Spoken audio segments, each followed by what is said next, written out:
¿Qué es lo que nos diferenciará a nosotros de otros animales y de otros seres vivos? Que nosotros podemos realizar ciertas funciones que otros seres vivos hacen de una forma muy diferente y nosotros hacemos de manera mucho más complicada. Podríamos decir que nuestra capacidad del cerebro o de nuestro sistema nervioso más bien va a ser la que nos permite a nosotros como ser humano hacer todas las cosas que nos diferencian de otros animales, ¿o no? Entonces, partiendo con el sistema nervioso, vamos a ver primero el bloque fundamental o más básico de su estructura, que es la neurona. La neurona, por lo general la vamos a ver como este dibujito que se encuentra acá, con una flecha. Siempre lo vemos como ese dibujo, en libros, en internet, en algún video, en documentales. Siempre lo vemos de esta forma, pero esto es solamente un esquema. ¿Ya? La diferencia de un esquema con un dibujo real es que un esquema solamente nos muestra sus partes, mientras que acá abajo les puse fotografías realizadas con microscopio, que son cómo realmente se ve una neurona. Entonces primero veamos cómo se estructura. Vamos a encontrar primero el cuerpo, que lo estoy marcando ahí, o el soma. Casi todas las cosas en biología que de repente terminan con soma se refiere al cuerpo, o sea, un osito. Soma, osito, esto significa que es un cuerpo de algo. Suele ser una célula. Pues en este caso, el cuerpo de la célula se va a encontrar aquí, tiene esta forma medio estrellada, pero en la realidad vemos que es como una pelotita. Bueno, esto que se ve acá, esto que se ve acá, se ve acá. Entonces son el cuerpo de la célula. De este cuerpo vamos a ver que salen unas ramificaciones, estas que se ven así, que aquí también salen esquematizadas como estas, como antenitas, pero que en la realidad son mucho más largas y en este caso son casi invisibles, que son muy delgaditas. En el caso de estas se ven también algunas dendritas por ahí, acá, pero son muy delgadas y por lo general son bastante largas. Aquí se ven mucho más cortas de lo que son en realidad. Las dendritas, su función va a ser captar señales neuronales. O sea, lo que van a hacer es recibir un impulso de otra neurona para poder propagarlo. Porque se me olvidó decir al principio, la principal función de una neurona es producir o transmitir impulsos neuronales. Después de las dendritas, encontramos que ese impulso nervioso que van a captar se van a propagar por la célula hacia una estructura que ven acá, que es este tubo bastante largo, que se llama axón. Todo ese cambio que en la vida real, nuevamente esto es un poco diferente. En este caso, esta célula que se ve acá tiene dos axones. Esta también tiene uno que se le hace allá, uno que se le hace allá. Hay células que tienen uno, hay células que tienen dos, pero eso son todos los números que pueden tener. Y el axón se va a encargar principalmente de transmitir el impulso nervioso. Y tampoco es tan corto como se ve acá. O sea, como en relación al cuerpo de la célula, de la neurona. En verdad puede ser bastante largo. Nosotros en nuestro cuerpo tenemos algunos axones bastante largos que van desde la punta de nuestro pie. Desde la punta de nuestro pie hasta la base de nuestra columna vertebral. O sea, es un solo nervio que está compuesto por miles de axones que van juntos, todos empaquetados, como un solo cable, que van desde la punta del pie hasta la base de la columna vertebral. Y esto sin ninguna interrupción. O sea que eso es lo que mide esta célula. O estas células, son muchas. Y al final vamos a encontrar esto que llamamos ramas terminales o terminales sinápticas. En realidad la terminal sináptica son estos botoncitos, que también los llamamos botones sinápticos. Es la puntita. Yo los voy a mostrar más con otra imagen. Una gracia bien importante que tiene el axón es que como pueden ser muy largos, el impulso nervioso puede demorarse mucho en moverse a través de esto. Entonces, para acelerar este proceso, encontramos unas células adicionales a las neuronas que se van a encontrar enrollando al axón. Estas células se llaman células de Schwann, caballero que las descubrió, Theodor Schwann, un alemán. Estas células las envuelven. Acá se ve cómo lo envuelven, es como un panqueque. Y el axón está adentro. Y estas células van a dejar unos pequeños espacios. Van a dejar unos pequeños espacios. Ese color. ¿Ya? Esos pequeños espacios que se llaman nódulos de Rambier. Nodos de Rambier. Estos son básicamente un espacio del axón que está desnudo, o sea, que no tiene células de Schwann. Entonces el impulso nervioso, en vez de viajar a través de todo el axón, que les voy a explicar cómo funciona eso, se salta de un nódulo al otro, y al otro, y al otro, y al otro, y al otro. Y esto hace que el impulso se acelere mucho más de lo que ya iba, porque de por sí son bastante rápidos. Pero si nosotros podemos percibir una sensación, por ejemplo un golpe en el pie, lo sentimos prácticamente instantáneo en nuestro cerebro. O sea, nosotros sentimos el dolor casi al tiro, apenas nos golpeamos el pie.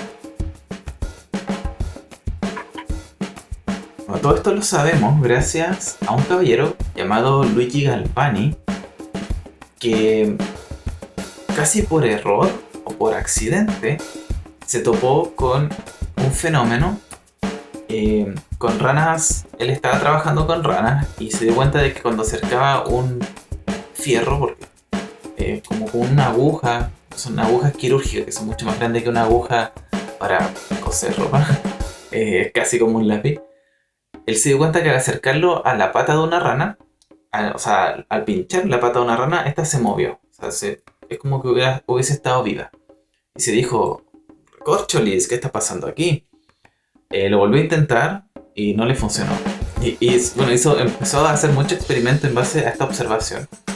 Y bueno, básicamente se dio cuenta de que los músculos funcionaban gracias a electricidad. ¿Cómo pasa el impulso eléctrico o el impulso nervioso de una célula a la siguiente? Es a través de un proceso que se llama la sinapsis.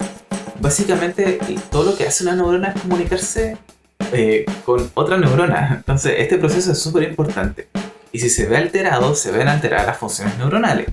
Y si se ven alteradas las funciones neuronales, por lo general se va a ver afectado un movimiento o nuestra conciencia incluso.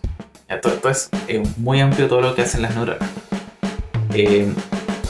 A ver, aquí salen todos los puntos. Si se quieren poner pausa y leerlos, bacán, porque yo lo voy a explicar de manera mucho más simple.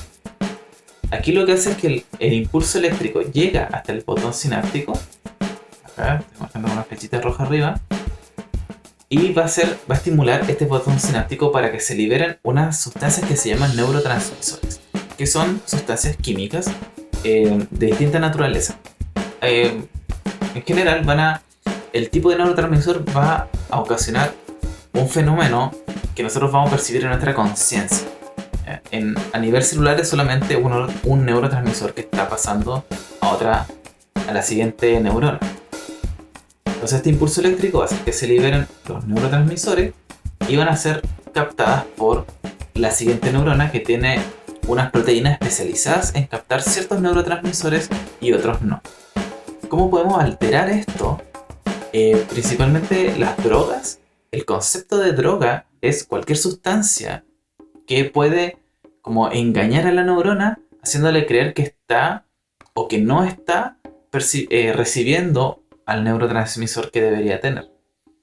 Entonces tenemos drogas que son excitatorias, porque es como que reemplazan al neurotransmisor. Entonces le hace creer a esa neurona que está recibiendo una señal cuando no la está recibiendo. Y hay drogas inhibitorias que impiden que el neurotransmisor se acople a este canal.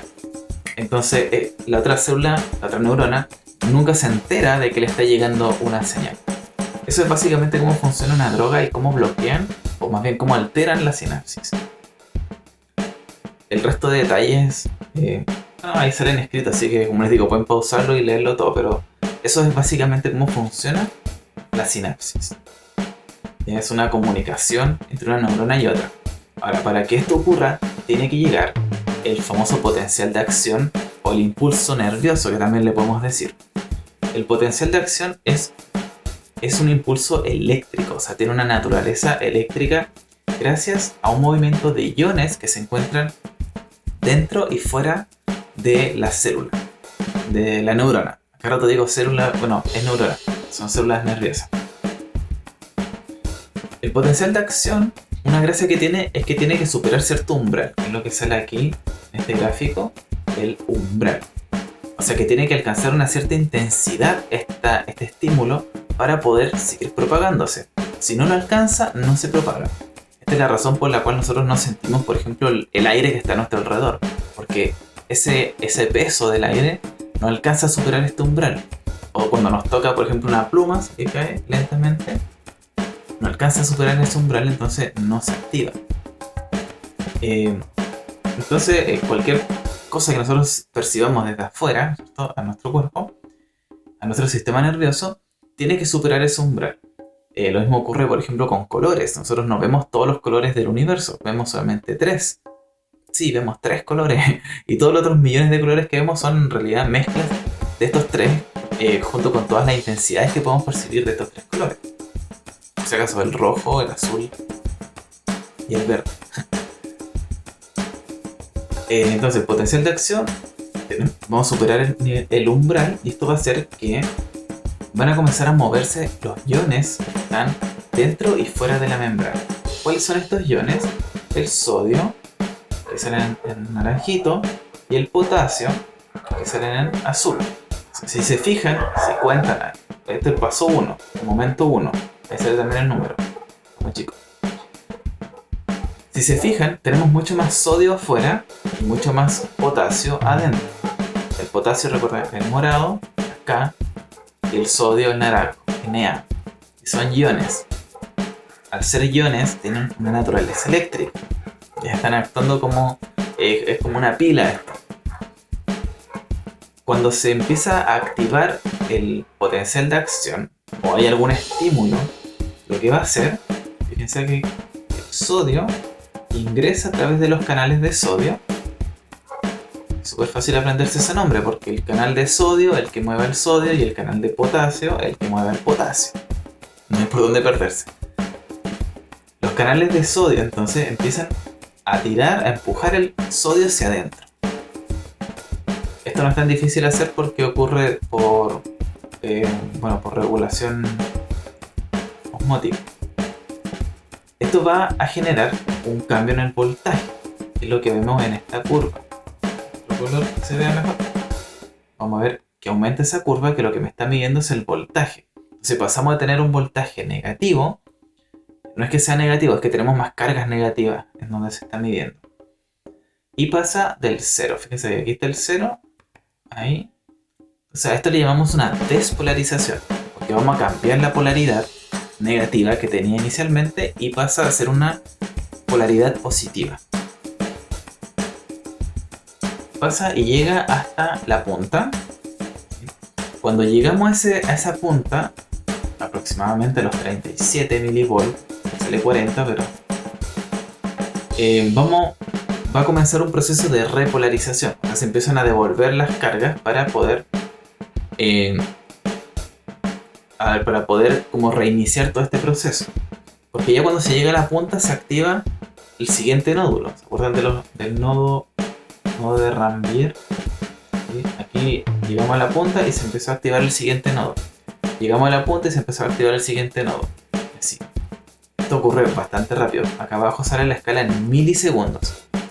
Milisegundos. O sea, esto ocurre si son 7... como 1500 veces. Puede ocurrir como 1500 veces en un segundo. Creo, si es que no me fallan las matemáticas. Y voy a poner números si es que me acuerdo. Y el proceso de repolarización, entonces se empiezan a mover de nuevo las cargas para que volvamos a tener una polarización negativa. Se empiezan a bajar el voltaje. Pero esto ocurre sacando potasio de la célula. O sea, el sodio se mantiene adentro y empezamos a sacar el potasio. ¿Bien? Y llega un momento en que nos pasamos del nivel normal, del nivel de reposo que le decimos, ese estado de reposo.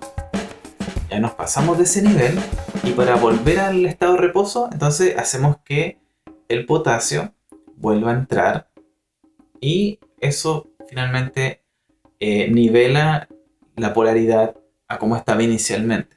Ahora, si es un estímulo continuo, no es que esto se repita infinitas veces, sino que se mantiene la polaridad y es como que en la punta empieza a bajar y sube, baja y sube, baja y sube. Eso, por ejemplo, cuando estamos haciendo una fuerza. Cuando levantamos algo, nuestro músculo le estamos mandando una señal del cerebro al músculo para que se mantenga contraído, no se alcanza a repolarizar completamente ese trocito de neurona, sino que comienza a repolarizar y se vuelve a polarizar. Y así se mantiene en un nivel. Eso le llamamos el tétano. Que no es malo, o sea, hay una enfermedad que provoca esto y esa enfermedad le llamamos tétano.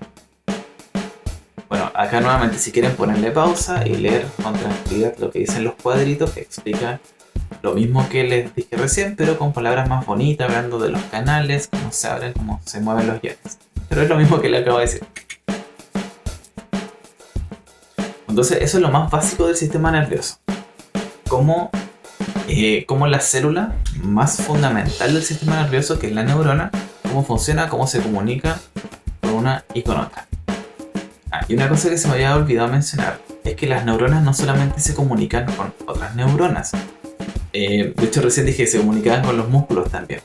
Y también se pueden comunicar con otros órganos. Por ejemplo, nuestras glándulas, que es lo que vamos a hablar en la siguiente unidad, también van a recibir señal eléctrica por parte de los nervios.